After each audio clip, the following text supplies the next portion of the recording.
here is a story in Japan from 600 years ago. There was a very wise child monk called Ikkyu. Ikkyu used his wisdom to manage authorities around him. Today, I'd love to tell you the story of Ikkyu. It was 1394, Muromachi period. A boy was born. Because he was a love child of the emperor, the boy was targeted for life. So, his mother shaved the boy's hair to make him a monk and helped him escape to a temple. Once he got to the temple, he was named Ikkyu.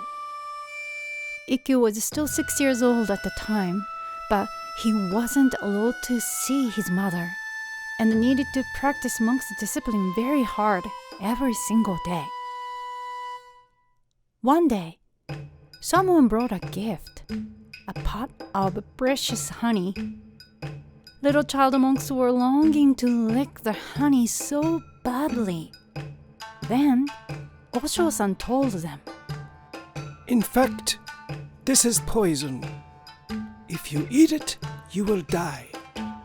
Little child monks were wondering if it was true, yet still wanted to taste the honey inside the pot.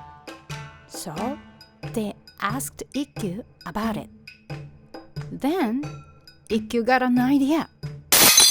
While Osho-san was out, Ikkyu dropped the most expensive vase at the temple.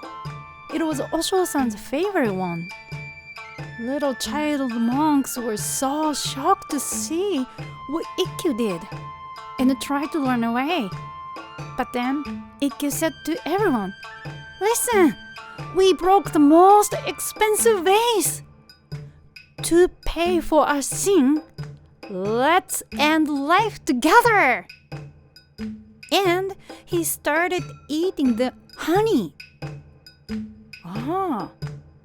Other child monks also joined him. They ate everything. When Osho-san got back to the temple, he found the favorite vase broken, and the little child monks were all crying and chanting Buddhist sutra. What is going on? We're very sorry. We broke your precious vase. So to make up for our sins, we ate the poison in the pot. Everything. But for some reason, we could not die. Osho-san figured out that it was clever Ikkyu's trick to eat the honey. Remember? Osho-san made a lie. This is poison. That's fine! Everyone, that's fine! Stop it! Said Osho-san. The shogun at the castle had heard the story about Ikkyu. What a smart child monk. I'd love to invite him to my castle, said the shogun. Ikkyu was so excited when he received the invitation and thought that the shogun would share a great meal with him. However, when Ikkyu arrived at the castle, the shogun told him, "I've heard that you are a very clever monk, so I ask you a favor. Look at the tiger on this folding screen. This tiger jumps out of the folding screen and does terrible things. We're in trouble. Can you please capture the tiger for us?" Of course, it was a lie. There was no way a picture tiger could jump out of the picture. But the shogun wanted to see how Ikkyu would react.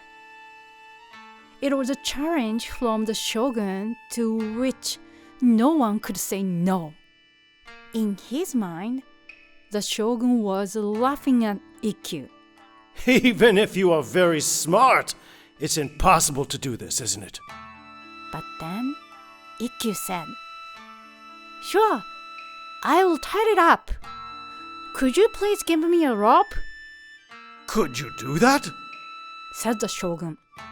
Yes, of course, said Ikkyu. And Ikkyu got a robe from the servant. He said to the shogun, So now, please drive the tiger out of the screen. I'm ready to capture it. So, now! The shogun said, What are you talking about?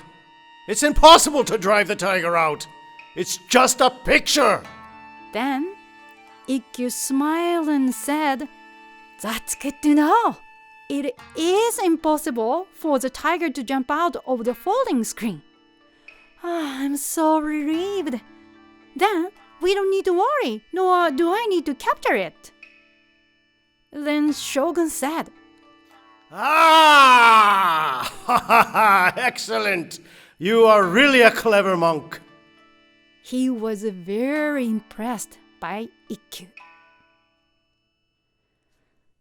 When Ikkyu grew up, he left the temple and went on a long journey. He disliked people in authority. Usually, famous monks were wearing magnificent purple kimonos and walking with servants. But when embarking on the journey, Ikkyu wore a worn-out kimono and played the role of a poor monk. He knew that the most important thing was a person's self, not the clothes which show a person's rank. Some thought Ikkyu was a weirdo, but many others liked him. In his later life, he fell in love with a blind lady called Shinyo and built a temple, Shoungan, in Kyoto. In fact, the imperial court built a large, expensive temple for Ikkyu. However, he never visited there and stayed at his humble little Shoungan with Shinyo until his last day. Just before his death, he said, Ikkyu never dies. I will live forever. He was right. Japanese people still love and talk about Ikkyu's legend, 600 years after his death.